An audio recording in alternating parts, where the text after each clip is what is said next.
নারায়ে তাকবীর, আল্লাহু আকবার, নারায়ে রিসালাত, ইয়া রাসূলুল্লাহ। সন্ত্রাস জঙ্গিপনা বিরোধী মুর্শিদ কিবলা জিন্দাবাদ জিন্দাবাদ। বগুড়া হকের দাস সিদ্দিকিয়া দরবার শরীফ জিন্দাবাদ জিন্দাবাদ। সিলসিলায়ে ফুরফুরা শরীফ জিন্দাবাদ জিন্দাবাদ।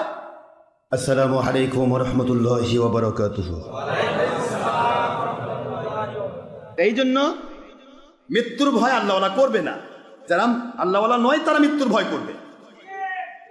ওইদিকে যাচ্ছি না। বিশর বাহিনীর কি অপরাধ? আল্লাহ কেন এত বড় কথা বললেন? লা ইউমিনুন, এরা মুমিন নয়। কেন? যখন বিশর এই কাজ করল, আল্লাহর নবীর সবচাইতে বড় সাহাবী আবু বকরের পরেই যার স্থান নাম হলো ওমর। আমার পরে নবী আসতো, লা নবিয়্যা বাদি লাউ কানা নবিয়্যুম মিন বাদি লা কানা ওমর ইবনুল খাত্তাব রাদিয়াল্লাহু আনহু। আমার পরে নবী আসতে তিনি ওমর হতেন। সুবহানাল্লাহ। আল্লাহ বলে, বন্ধু আপনার কথা আমি ফেলে দিলাম না, দুনিয়াতে নবুয়ত নাই, আপনি আখেরি নবী, থাকলে দিতাম, কিন্তু আপনি আখেরি কি হবে? কিয়ামতের দিন আমি ওমরকে নবীদের কাতারে উঠাবো। সুবহানাল্লাহ। আল্লাহর বন্ধু এই জন্য বলতেন, আল হাক্কু ইয়ান্তিকু আলা লিসানে ওমর। আমার আল্লাহ পাক নিজে ওমরের ভাষায় কথা বলেছেন। প্রায় 17টি মতান্তরে 21টি আয়াত নাজিল হয়েছে ওমরের পক্ষে। এই আয়াতটা ওইটাই। ওমর যাও বিচার করেছেন পক্ষে আল্লাহর। আল্লাহ বলে, ওমর কেউ আপনার পক্ষে না, আমি আছি। কে পক্ষে? ওমর বিচার করে দিয়েছে। নাঙ্গা তলোয়ার নিয়ে এসে মিস্টার বিশরের গলায় লাগিয়ে দিলেন, একটা ঘা মেরে দিলেন আস্তে করে। কি হলো? মাথাটা আলাদা হয়ে গেল। বিশর ছিল একজন। এবার আমার আল্লাহ বলেন, আমি পার্থক্য করবো, তাই তো ওমরের দ্বারা মারছি। সুবহানাল্লাহ। কোন বন্ধু আপনি সিনেও আপনি প্রকাশ করেন না আমি আল্লাহর হুকুম ছাড়া। এই জন্য আমি আজকে প্রকাশ করে দেব, দেখুন কারা আপনার পিছে নামাজ পড়ে ও মুনাফিক। বিশরকে মারা হলো। মুহূর্তের মধ্যে এক শ্রেণী মিছিল শুরু করে দিল, আন্দোলন শুরু করে দিল। যেমন আন্দোলনকে যখন তখন বাড়ায়, লাভ দেয় লাভ দেয়। কে ভাই লাভিস কেন? আল্লাহ চাই। তা আল্লাহ চাইতে ভিডিও করিস কেন? ও কথা কনে দেন কত কি কয় লাফায়। আরে লাফানোর নাম কি আন্দোলন নাকি? আগুন লাগিয়ে দেয় আন্দোলন না? তাহলে আগুন দিয়ে পুড়বেন, আগুন দিয়ে পোড়া আন্দোলন এটা বলতে চাই না। আমি কারো ব্যক্তিগত অ্যাফেয়ার্স নিয়ে কথা বলতে চাই না। আল্লাহ এদেরকে হেদায়েত করুন। আমি এই লাফাতে লাফে শেষ পর্যন্ত কি রাজনীতি শুরু হলো। আমি আপনাদের খেদমত আরজ করতে চাই, আমরা কত দূর পর্যন্ত পৌঁছবো? আপনি বাড়তে বাড়তে বাড়তে যখন বাড়ন্ত পজিশন শেষ হয়ে যাবে, তখন কিন্তু আল্লাহর গজব নাজিল হবে। গজব নাজিল হবে না? এমন গজব, কখনো কয় যে আমার বউ, কখনো কয় যে আমার বন্ধুর বউ। এটা গজব নয়? মুখ দিয়ে এক কথা বের হবে, বউ বই বিয়া করেছি, 4টা বিয়ে যায় যাচ্ছে, অসুবিধা কি? আর কথা করছেন না কেন জোরে? কিন্তু প্রশ্ন হলো, বউ কে করছে? আমি কিন্তু বিপদে পড়ে একটা কথা কইছি, তুমি মন খারাপ করো না। এদিকে বিপদের মধ্যে জায়গায় করছে, এটা আমার দ্বিতীয় বউ। তারপরে আবার ওদিকে আবার বউয়ের শাশুড়ি বার করেছে, কিবা বার করেছে, তা দেখতে কিবা কোয়াচ্ছে, কিবা। আরে এত রাজনীতি কেন? ভুল করেছি ভাই, আমি মালিকের কাছে তওবা করেছি। কথা করছেন না কেন জোরে? ভুল মানুষের হবে, আমরা ভুলের ভিতরে, হাজার ভুল আমাদের, কার ভুল নেই? ভুল হবে। আমি ভুল করেছি, পাস ক্লিয়ার। আমার আল্লাহ কয়, তুই তো একদিন করিস নি, অনেকদিন করার পর একবার ধরা খাইছিস। হঠাৎ করে কেউ ধরা খায় না। আমি কারো বিরোধী নই, আল্লাহর কসম। শরীয়তের বিরুদ্ধে যে যায় তাকে আর কখনো তার পক্ষ নেওয়া যায় না। তবে আমি তাদের পক্ষ বিপক্ষ নয়। যদি এর গুনাহ থাকে আল্লাহ তাকে মাফ করুন, আমিন বলেন। আর এটা নিয়ে রাজনীতি যেন না হয়। আমরা মালিককে পছন্দ করি, ভয় করি। আল্লাহর কাছে বান্দার ভুল হতেই পারে। হ্যাঁ, ভুল হয়েছে, ক্ষমা চান। কেন এত রাজনীতি, এত কথা, এত বল? ভাই হাই কত কি তার সংসারা তো দেখে শুনি এমন অবস্থা, সরাসরি যদি ধরা পড়ে, বেরিয়ে ধরা পড়লো কবে না না, এটা আমি নিজের চোখে দেখেছি, কোনোদিন এটা হয়নি। এরকম ভাব হচ্ছে, এটা হবে কেন? স্বয়ং ওমর কি করলেন? নিজের ছেলে আবু শামা। আরে কথা করছেন না কেন? তোমরা কি করে খেলাফত করবে? তোমরা তো খালি মাল কামাবে, কখনো বিএনপির, কখনো আওয়ামী লীগের। তোমরা কি করে খেলাফত করবে? খেলাফত কাকে বলে? খেলাফতে তো অর্থই বোঝো না। লাফায় ভাবতেছে গোটা জগৎ আমার, না, নয় এই জগৎ আওয়ামী লীগের, নয় এই জগৎ হেফাজতের, নয় এই জগৎ দুনিয়ার কারো, এই জগৎ আমার আল্লাহ। আমার মালিক বলে খালি দেখতেছি কে কোন খেলা খেলতেছে, সবই দেখতেছি। ইমাম মাহাদিক নাজিল করবো, দাঁড়া, খালি একটার পর একটা ওই ফখরুদ্দিন সরকার মতো পালাবি, হুঁশ পাবি না। রাগ করছেন না? দেখ, রাজনীতি বলতে চাই না, গজব বিপদ আপদ আসবে, গুনাহ খাতা ছাড়ুন, বিপদ আসবে। গুনাহ খাতার মধ্যে থাকলে বিপদ আসতেই হবে। যেই মাত্র মানুষ গুনাহ খাতা শুরু করে সেই মাত্র আল্লাহ রহমত উপর থেকে উঠে যায়। হতেই পারে বাবা, তবে আপনি গুনাহ থেকে নিজেকে আল্লাহর কাছে সারেন্ডার করেন, ইনশাআল্লাহ আল্লাহ আপনাকে হেফাজত করবেন। আমরা ভুল করতেই পারি, মানুষের ভুল। আবু শামা কি করলেন? আবু শামা কিন্তু বিপদ করেনি, সে কিন্তু জেনা করে নাই। ওমর রাদিয়াল্লাহু আনহু এমন এক শাসক, এমন এক খলিফা, যে খলিফার একটি কাজ ন্যায় প্রতিষ্ঠা করা। কি প্রতিষ্ঠা করা? ন্যায় প্রতিষ্ঠা। হঠাৎ করে একজন মহিলা রাতের অন্ধকারে হযরত ওমর ফারুক রাদিয়াল্লাহু তাআলা আনহুর কাছে নালিশ করতেছে, ও ওমর, আজকে আমি একা মহিলা, আমার বেটার বউ বাড়িতে, বেটা নাই বাড়িতে, আমার বউটাকে উত্ত্যক্ত করার জন্য বারবার একটা ছেলে আসে। কথা করছেন না কেন? বারবার একটা ছেলে আসে। ও ওমর, আপনি বিচার করুন, আমি চিনি না, আজকে রাতে সে নিশ্চয় আমার বৌমার কাছে, মতান্তরে নিজের মেয়ের কাছে দুইটি গল্প হয়েছে। সে আসবে আজকে, কিন্তু আমার বাড়িতে উত্ত্যক্ত করবে, কষ্ট দেবে, জেনার জন্য আসবে, দয়া করে আপনি আমাকে রক্ষা করবেন। ওমর রাদিয়াল্লাহু আনহু কোনো কথা বললেন না, চুপচাপ, চুপ। বলেন কি? একটি কথাও বললেন না। মহিলা বলেন নাই আপনার ছেলে করেছে, এ কথা বলেন নাই। ওমর রাদিয়াল্লাহু আনহু চুপ করে রইলেন। কিছুক্ষণ পর ওমর রাদিয়াল্লাহু আনহু নিজের বাড়ি থেকে বের হলেন। সুবহানাল্লাহ বলেন। প্রসাদ কি হারে অর্ধ জাহান করেছেন শাসন, ধুলির তখতে বসি, অর্ধ জাহান করেছেন শাসন, ধুলির তখতে বসি, খেজুর পাতার প্রাসাদ আপনার বারে বারে গেছে খুশি। কোনবার খেজুর গাছের ছায়ার নিচে ঘুমিয়ে থাকেন কোন সৈন্য ছাড়া। সুবহানাল্লাহ, সুবহানাল্লাহ। বলার সময় নেই আব্বারা, মন খারাপ করবেন না। ভিআইপি সিআইপি ভাইয়েরা আছেন, দয়া করে একটু টাইম দেন আমার আল্লাহকে। এটাই আপনার সারা জীবনের গুনার সময়গুলির কাফারা হয়ে যাবে ইনশাআল্লাহ। সময় কাকে দিচ্ছি? কাকে? নাকি আমাকে দিচ্ছেন? ঠিক আছে, যাওয়ার সময় আমাকে বলবো, হুজুর আপনি 1 ঘন্টা বেশি টাইম দিচ্ছেন, এর জন্য আপনার 10 টাকা দিলাম। এরকম বিপদ আছে নাকি? তাহলে কি আমার ফায়দাটা কি বলেন? আমি সময়টা দিচ্ছি যাতে করে আপনি এসেছেন কষ্ট করে, একটু একদিনের জন্য এসেছেন, ওইটুকু একটু কিছু যেন নিয়ে যেতে পারেন আপনার পকেট ভরে। কি ঠিক আছে বাবারা? এখানে একটু চিন্তা করুন, ওমর রাদিয়াল্লাহু তাআলা আনহু কি আর আমরা কি? আমরা তো তাদের গোলাম, ঠিক না ঠিক? মালিকের গোলাম আল্লাহর বান্দা হিসেবে, নবীর গোলাম উম্মত হিসেবে। যাকে আপনি মানবেন, যার আদেশ নিষেধ মানেন, তারই আপনি গোলামি করছেন। আপনি চাকরি করছেন, বস বলে চা নিয়ে আয়, চা নিয়ে আসতেছেন, বস বলে জুতাটা ধুয়ে ফেলছেন, এটাও গোলামি। বসের গোলামি, চাকরির গোলামি, মালিকের গোলামি, ইবাদতের গোলামি। সুতরাং উল্টাপাল্টা করবেন না, গোলাম বলে সেরেক হয়ে যায়। আশ্চর্য কথা, সারাদিন 2000 টাকা বেতন পাও, বস যা কয় তাই। এমনকি বস যদি কয় এই পায়খানা করছি ধুয়ে ফেলে, তাও করবেন। ওটা গোলামি, এটা বিপদ নয়, এটা সেরেক নয়। আর নবীর গোলামি বলে সেরেক হয়ে যায়, ওলিয়া ওলিয়া গোলাম বলে সেরেক হয়ে যায়। এই কথাগুলি মন্তব্য থেকে মুছে ফেলেন। আল্লাহকে মানতে হবে আল্লাহর গোলামি করার জন্য। আল্লাহর আদেশ কি? মানা কি? আতিউল্লাহ কার আদেশ? এটা আল্লাহর গোলামি নয়? ও আতিউর রাসূল কার আদেশ? আমার নবীকে মানো। মা আতাকুম রাসূলু ফাকুদুহু ওয়া মানাহাকুম আনহু ফান্তাহু ওয়াত্তাকুল্লাহ ইন্নাল্লাহ শাদীদুল ইকাব। আল্লাহ পাক বলেন, দুনিয়াবাসী আমি আল্লাহ ঘোষণা দিয়েছি সূরা হাসর 28 পারা 7 নম্বর আয়াত।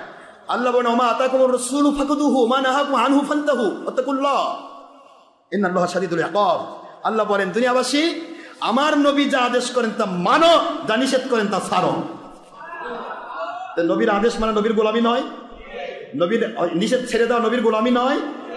নবীর আদেশ নবীর নিষেধ ছেড়ে দেওয়া এটা প্রকারান্তরে আল্লাহর আদেশ মানা, আল্লাহর গোলামি। জোরে বলুন সুবহানাল্লাহ। এই জন্য ওয়াউলিল আমরি মিনকুম, ওই একই কথা সূরাতুন নিসার 60 নম্বর আয়াত, ইয়া আইয়ুহাল্লাযিনা আমানু, হে মুমিনেরা, আতিউল্লাহ, আল্লাহকে মানো, ওয়া আতিউর রাসূল, নবীকে মানো, ওয়াউলিল আমরি মিনকুম, আমার ওলিদেরকে মানো। আদেশ কার? তাহলে ওলিদেরকে মানতে গেলে তার গোলামি করা লাগবে না?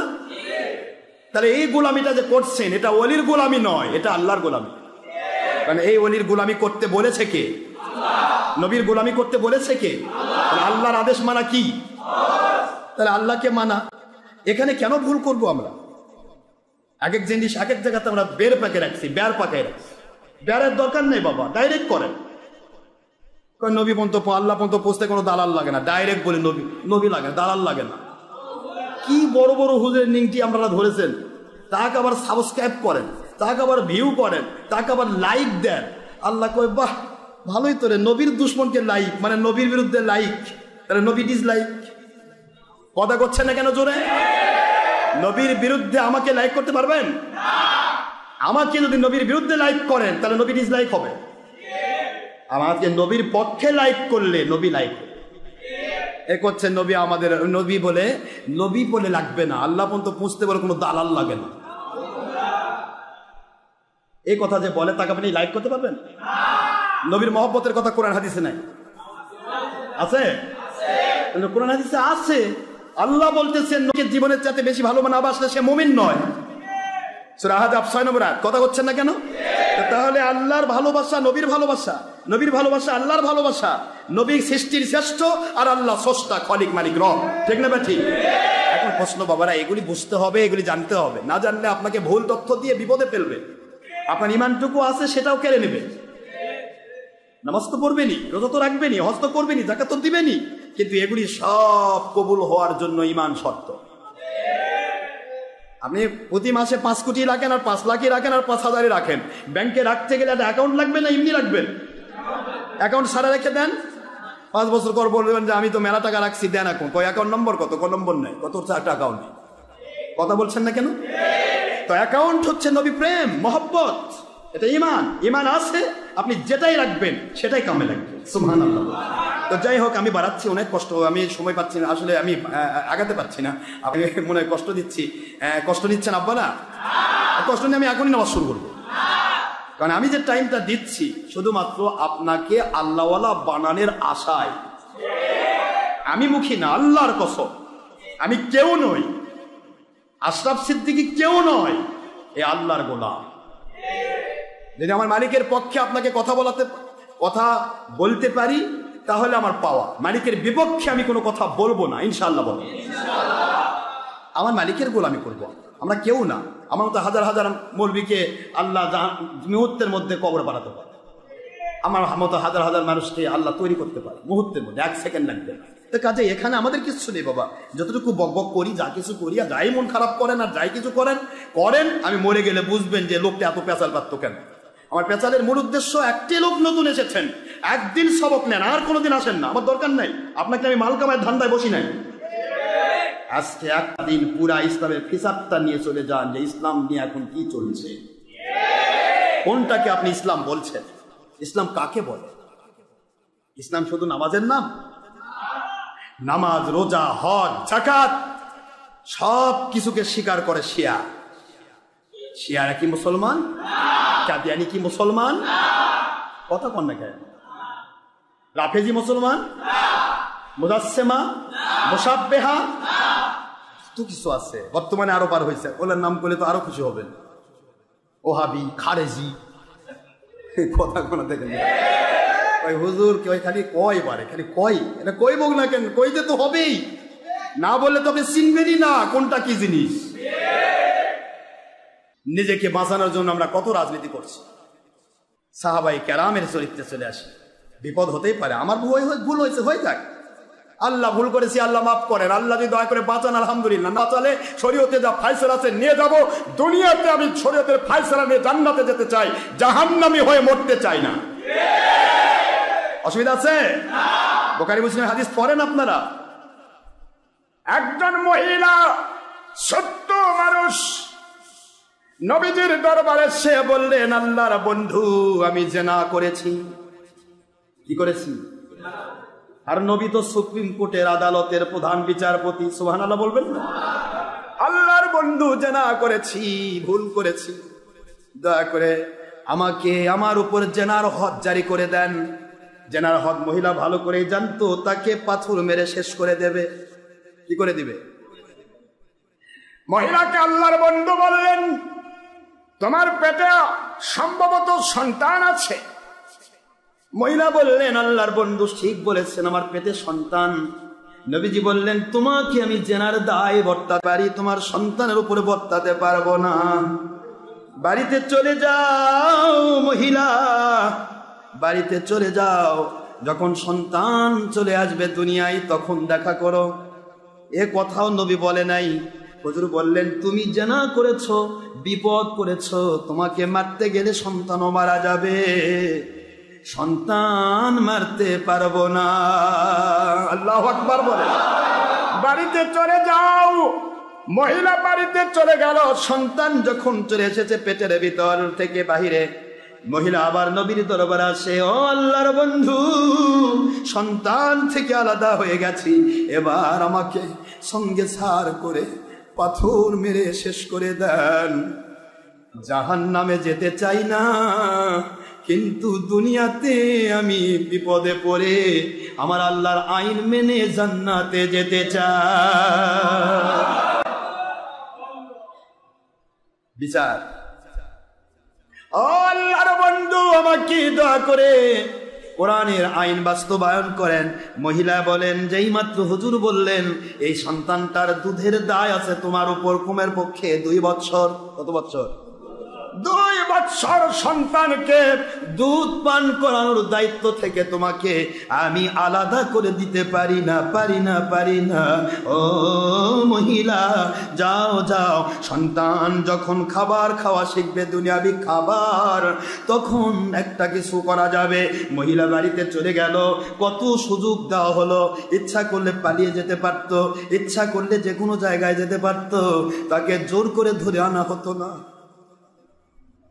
কিন্তু মহিলা বাড়িতে গেছে। বাড়িতে যাওয়ার পর সন্তান বড় হয়ে যখন গেল, সন্তানের হাতের মধ্যে দুনিয়াবি খাবার রুটি দিয়েছে। রুটি দিয়ে আল্লাহর বন্ধুর দরবারে এসে বলে, ও আল্লাহর বন্ধু, আমি সন্তানটাকে দুনিয়ার খাওয়ানো শিখাইছি, ও আর আমার উপরে নির্ভরশীল নয়, এবার আমার উপরে আপনি হদ জারি করেন। জাহান্নামে যেতে পারবো না, গুনাহ নিয়ে দুনিয়া থেকে যেতে চাই না, কোরআনের আইনকে সামনে নিয়ে নিজেকে শেষ করে দিয়ে আমার আল্লাহর জান্নাতে যেতে চাই। আল্লাহু আকবার বলেন। আর আমরা কি করব? আমরা কি করছি? ভুল করব, তারপরে সেটাকে ঢাকার জন্য হাজার রকমের চেষ্টা। হায় হযরত ওমর বলে, মহিলা বাড়িতে যাও। মহিলা মন খারাপ করে চলে গেল, আপনার কাছে বিচার চাইতে আসলাম, বাঁচানোর জন্য আসলাম, আর আপনি আমাকে বাড়ির থেকে বের করে দিচ্ছেন। যাও ভাই। রাতের গভীরে ওমর রাদিয়াল্লাহু তাআলা আনহু আস্তে করে নেকাব করলেন, একবারে পরিপূর্ণ, কেউ যেন না চিনতে পারে। সুবহানাল্লাহ বলেন। চলে গেলেন মহিলার বাড়িতে। খেলাফত কাকে বলে? হায়রে খেলাফতের কর্ণধার। আপনারা খেলাফত পেলেন, কেমন খেলাফত এটা? বাড়িতে চলে গেলেন। মহিলা বাড়িতে গিয়ে দেখে, হ্যাঁ সত্যি, চুপ করে দাঁড়িয়ে আছে। হঠাৎ করে সে ছেলেটা চলে আসে। ওই অবস্থায় ছেলেটাকে ধরে নিয়ে আসলেন, নিয়ে এসে ডাইরেক্ট তাকে কতল করে দিলেন। সুবহানাল্লাহ বলবেন না? যেহেতু সে কতলের যোগ্য হয়েছে। ওমর ছিল বিচারক। ওমর কি ছিলেন? তিনি ছিলেন প্রধান বিচারক। তিনি কতলের, সে যেহেতু বারবার সে গিয়েছে, এটা আবার যাবে, আগেকার গুনাহ হয়ে গেছে, সে সাক্ষী পেয়ে গেছে, সাক্ষী উনি পেয়ে গেছেন, এখন তাকে কতল করে দিয়ে তারপরে আস্তে করে মহিলার কাছে বলে, মহিলা বাড়িতে পানি আছে? বলে জি পানি আছে। পানি নিলেন, আল্লাহ নবী সুন্নাহর ভিত্তিতে পানি করলেন। পরে আস্তে করে নেকাবটা খুলে ফেলেন, মহিলাকে বললেন চিনতে পেরেছেন আমাকে? বলে জি হুজুর, আমিরুল মুমিনিন আপনাকে চিনতে পেরেছি, স্বয়ং আমিরুল মুমিনিন আমার বাড়িতে আসবে। আমি তো কোনোদিন চিন্তা করি নাই হুজুর, কিন্তু আপনি আপনার কাছ থেকে আমাকে এভাবে বিদায় দিলেন। আমিরুল মুমিনিন বলেন, এই মদিনার বুকে তোমার বাড়িতে গিয়ে তোমার মেয়েকে বা তোমার বৌমাকে উত্ত্যক্ত করবে এমন সাহসী পুরুষ পৃথিবীতে কেউ আছে বলে আমি বিশ্বাস করি না। তবে আমার ছেলে আছে যুবক, হয়তো আমার সন্তান হিসেবে একটা তার মধ্যে একটা পাওয়ার কাজ করতে পারে, এই জন্য পাওয়ার কাজ করতে পারে, এই জন্য আমি মনে করেছিলাম আমার সন্তানই হয়তো এই সুযোগটা নিয়েছে। আমি তখন যে তাকে কতল করলাম, কেন আমি কতল করলাম অন্ধকারের মধ্যে? কারণ আমি যদি ছেলে হতো আর শয়তান যদি ধোকা দিত, আমার ছেলেকে আমি কতল করলাম না, আল্লাহর কাছে আমাকে জবাবদিহি করা লাগতো।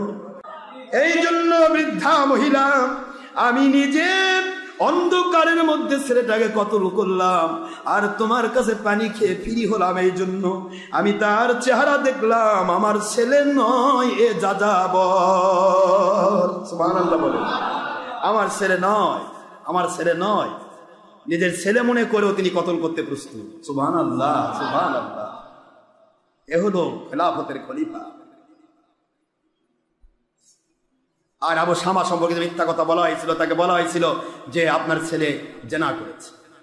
ওমর রাদিয়াল্লাহু আনহু বলে, জেনা করেছে কথা যদি সত্য হয় তাহলে তো আমার ছেলেকে আমি যা করার করব, কিন্তু যদি সত্য নাও হয় তবু আমি এটা বিচার করতে যাচ্ছি না। আমার ছেলে সম্পর্কে তোমাদের যখন আকীদা এটাই, আমার ছেলেকে আমি দৌড়া মারলাম। ছেলেটা যেহেতু অবিবাহিত ছিল, মেয়েটা অবিবাহিত ছিল, যার কারণে তিনি দৌড়া মারতে গেলেন। 50টি দৌড়া মারার মধ্যে ছেলে মারা গেল, শহীদ হয়ে গেল। সুবহানাল্লাহ বলবেন না? 50টি মারা হলো তার কবরের উপরে। সুবহানাল্লাহ বলেন। মেরে দিয়ে ওমর রাদিয়াল্লাহু আনহু বলেন, আমার ছেলে যদি জান্নাতে, পরে খবর পাওয়া গেল ওমর রাদিয়াল্লাহু আনহুর ছেলে জেনাকার নয়, তিনি নিষ্পাপ। ওমর রাদিয়াল্লাহু আনহু বলেন, যদি সে জেনা করে নাই আলহামদুলিল্লাহ, সে তো আল্লাহর জান্নাতে ঢুকে গেছে।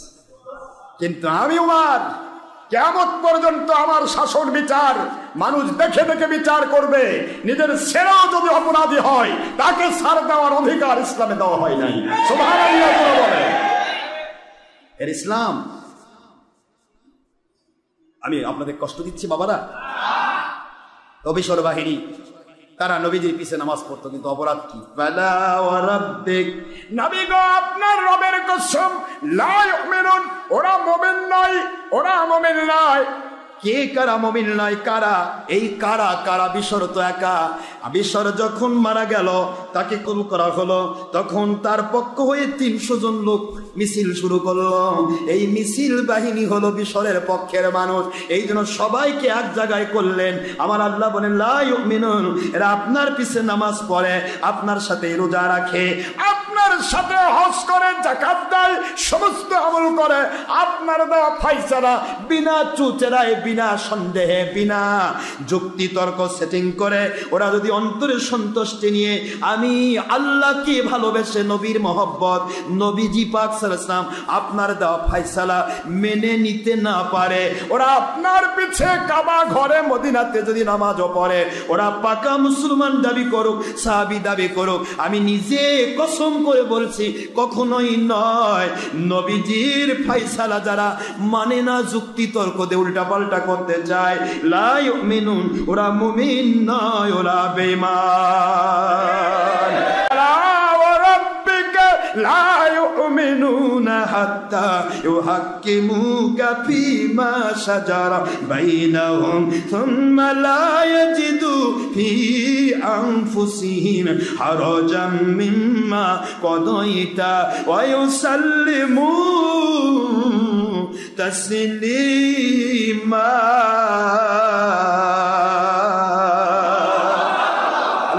বন্ধু বন্ধু, কিয়ামত পর্যন্ত বিশ্বর বাহিনীর চরিত্রের মানুষ থাকবে, ওরা নামাজ পড়বে, রোজা রাখবে, হজ করবে, যাকাত দেবে, কিন্তু আপনি যা হারাম বলেছেন সেটাকে হারাম মানবে না, আপনি যা হালাল বলেছেন সেটাকে হালাল মানবে না, উল্টা পাল্টা করতে চাইবে, যুক্তি তর্ক দিয়ে নিজের নফসের গোলামি, দলের স্বার্থ হাসিল করে নিজেকে বাঁচানোর চেষ্টা করবে। এরা বিশ্বর বাহিনীর সাথে তুলনা করে রাখেন, ওরা আপনার পিছে নামাজ পড়ে বাঁচে নাই, আমি নিজেই ওয়াদা করেছি কসম করে, ওরা মুমিন নয়। কিয়ামত পর্যন্ত যত মানুষ আসবে, এরা আপনার দেওয়া ফাইসালা যদি আল্লাহ রাব্বুল আলামিনকে মানার আশায়, বিনা যুক্তি তর্কে, বিনা সন্দেহে, বিনা অজুহাতে আপনাকে মানার আশায় অন্তরের সন্তুষ্টির মধ্য দিয়ে যদি মানতে না পারে, আমি আল্লাহ ওয়াদা করলাম কিয়ামত পর্যন্ত যে কেউ হোক না কেন, নবীর সন্তান থেকে শুরু করে যে কোনো ব্যক্তি হোক না কেন, ওরা মুমিন নয়, ওরা বেঈমান। চিন্তা করেছেন বাবারা? তাহলে আজকে আমরা কি করছি? আমরা ভাবতেছি যে হুজুর খালি এই কথাগুলো বলে, তাহলে কি জান্নাতে উনি একাই যাবে? আরে বাবা, আমি জান্নাতে যাবো কেন? আমরা কেউই জান্নাতে যাই না, আপনি জান্নাতে যান।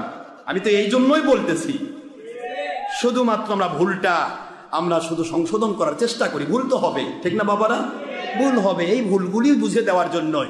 আয়নার কাছে গেলে নিজের চেহারা ভুল ধরা পড়বে, তা আমরা আয়না, আপনি আসলে আমার ভুল ধরা পড়বে, ভালো লাগলে সাফ করেন, না ভালো আরো বেশি করে কত লাগান, অসুবিধা কি? আমার তো দায়িত্ব ধরে দেওয়া, কথা বলছেন না কেন? সাধারণ মানুষের ভুল হবে, হাজার ভুল হবে, ওলিয়া ওলিয়া যাবেন, আল্লাহ ওলিদের চেহারা দিকে তাকাবেন। এই জন্যই আল্লাহ বলেছেন কুনু মা সাদিকিন, সত্যবাদী আল্লাহওয়ালার সাথে হও। কারণ সত্যবাদী আল্লাহওয়ালার সাথে হলে একটা মুহূর্তের মধ্যে এমন একটা মাসলা পেয়ে যাবে, ওই মাসলাটা মানার সাথে সাথে তোমার জীবনের গুনাহ মাফ হয়ে যাবে। ওলিদের চেহারার দিকে তাকালে গুনাহ মাফ হয়, কারণ ওলিরা আল্লাহর মেহেরবানিতে কথা বলে, ঠিক না? ঠিক বলুন। সূরাতুল তাওবার 119 নম্বর আয়াতে আল্লাহ এই জন্যই বললেন সত্যবাদী আল্লাহওয়ালার সাথে হও। তাদের কাছে গেলে তোমার ভুল ধরা পড়বে, একদিন তুমি তওবা করবে, তওবা করার সাথে গুনাহ মাফ হয়ে যাবে, গুনার জায়গায় নেকি দিয়ে ভরে যাবে। সুবহানাল্লাহ বলে, এইটা আল্লাহ সিস্টেম করে দিয়েছে। এখানে আপনি তাহলে নবীকে ওভারটেক করে আল্লাহ পাওয়া যাবে যাচ্ছেন। আর এরা কি বললো? আল্লাহ পর্যন্ত পৌঁছতে নাকি দালাল লাগে না। দালাল কাকে বলে? গরুর দালাল, বকরির দালাল, কথা বলে। আল্লাহ পর্যন্ত পুষতে দড়ির দালাল লাগে না। এরা নবী রাসূল ওলিয়াওয়ালাকে দালাল বানাইছে। আস্তাগফিরুল্লাহ বলবেন না জোরে? ভাষা সাবধান, খুবই সাবধান বাবা। অবতাগু ইলাইহিল ওয়াসিলা, এটা কোরআনের বাণী নয়। আপনারা তো জ্ঞানী মানুষ, বলেন না কেন? সূরাতুল মায়েদার 35 নম্বর আয়াত কি? অবতাগু ইলাইহিল ওয়াসিলা। কথা আমার না আল্লাহর? আমার আল্লাহ বলেন অবতাগু, খোঁজো, তালাশ করো, ইলাইহি আল্লাহ পর্যন্ত পৌঁছার জন্য। ওসিলা আরবিতে ওসিলা, ইংলিশে মিডিয়া, বাংলায় মাধ্যম। এদের ভাষায় দালাল। কি করবেন? দালাল লাগে না আল্লাহ পর্যন্ত পৌঁছে। তো সন্তান হওয়ার ক্ষেত্রে তোমার বাপ মাও দালাল না? না আল্লাহ দিছে ডাইরেক্ট? কথা কোনে দেখেন কি বলেন? আপনার কি মন খারাপ করছেন? কথা কি বলবেন না? হুজুর তাদের নামাজ পড়া কি? ঠিক আছে, পড়াচ্ছি, অসুবিধা। প্রশ্ন হচ্ছে আপনাকে আগে বুঝতে হবে কথা। নামাজ তো পড়বোই আমরা, নামাজের টাইম যদি ফেল হয় কিয়ামতে আমার গলা চিপে ধরবেন আপনি, আল্লাহ আমার নামাজ নষ্ট করে দিছে, ধরেন, বলা পারবেন না? কথা কনে দেখেন, বলবেন তো ইনশাআল্লাহ। কেন বলবেন না? আমি যে ভুল করাই আপনি অবশ্যই বলতে হবে। এরকম নয় যে আপনি ভুল শিখে যাবেন, না, আপনাকে সত্য শিখতে হবে। আমরা একটা টাইম দেই, টাইমটা দেওয়া হয় অন্য দিন। শুক্রবার দিন হয়তো আপনাদের বিয়া শাদী থাকতে পারে, বিয়া শাদী, দাওয়াত টাওয়াত, কি কথা কয় না বাবারে? তার চাকরি তো নাই, ব্যবসাও নাই। ব্যবসা চাকরি হালাল রুজি কামাই করা ফরজ, বিয়ার যাওয়া ফরজ, আপনার বন্ধুর ডাকে দাওয়াত খাওয়া ফরজ? ফরজ নয়, যাওয়া ভালো, আলহামদুলিল্লাহ যাবেন। কিন্তু ওখানে কিছু ভিডিও হয়, ছবি হয়, মহিলা পুরুষ একাকার হয়, গেলেন সুন্নত পালন করার জন্য, আসলেন ফরজ তরফ করে, কবিরা গুনাহ করে সোয়াব নিয়ে আসলেন, তাই না? ওই সোয়াব গুলা থেকে আমি বঞ্চিত করতেছি, আমার আল্লাহ পর্যন্ত কানেকশন করে দিচ্ছি। আপনি ওপর তখন পাঠান, বন্ধু তুমি বিয়া দিতে দাওয়াত দিচ্ছ, ঠিক আছে, তোমার বেটির বিয়া, বেটার বিয়া, ভিডিও ছাড়া তো হয় না ভাই। বিয়া তো জীবনের সুন্নত, কিন্তু ভিডিও করা ফরজ। হ্যাঁ, আস্তাগফিরুল্লাহ, নাউযুবিল্লাহ, ভিডিও ছাড়া হয় না। আপনি যাবেন, আপনার ভিডিও হবে, আপনি আরো সুন্দর করে পোস্ট দিবেন, এটা থাক। যতদিন ওটা থাকবে ততদিন কবর আপনি জাহান্নামে থাকবেন। এটা মনে রাখবেন ভালো করে, আপনার কোনো স্মৃতি পৃথিবীতে রাখেন না। হুজুর এক কথা বলেছে, কুল্লু মুসাওয়ির ফিন্নার, বুখারীর হাদিস, বানানো গল্প করি না। যে ব্যক্তি নিজের আকৃতি দিল, চেহারা দিল, চেহারাটা বোঝেন তো, আমি মারা যাবো, আমার চেহারা শেষ, কেউ আমার চেহারা পাবে না। জোর করে নিচে এটাও জালেম, ওই বুঝবে কথা, ঠিক আছে না? কিন্তু পাবে না। এই চেহারা যে দিয়ে গেল দুনিয়াতে, ছবি, ভিডিও, টিভি, প্রজেক্টর দিয়ে গেল, যে এটা যতদিন পৃথিবীতে থাকার না থাক, এই ব্যক্তিটাকে জীবন দিতে বলা হবে, বুখারীর হাদিস। ও জীবন দিতেও পারবে না, ও জান্নাতে ঢুকতেও পারবে না। যতদিন জীবন দিতে পারবে না, সে জান্নাতে যেতে পারবে না। এই যে ছবি আলা, মূর্তি আলা, টিভি আলা, ভিডিও আলা, প্রজেক্টর আলা, মুন্সি তো দূরের কথা, তাদের ভক্ত তো দূরের কথা, মুন্সি জান্নাতে যাওয়া সম্ভব না।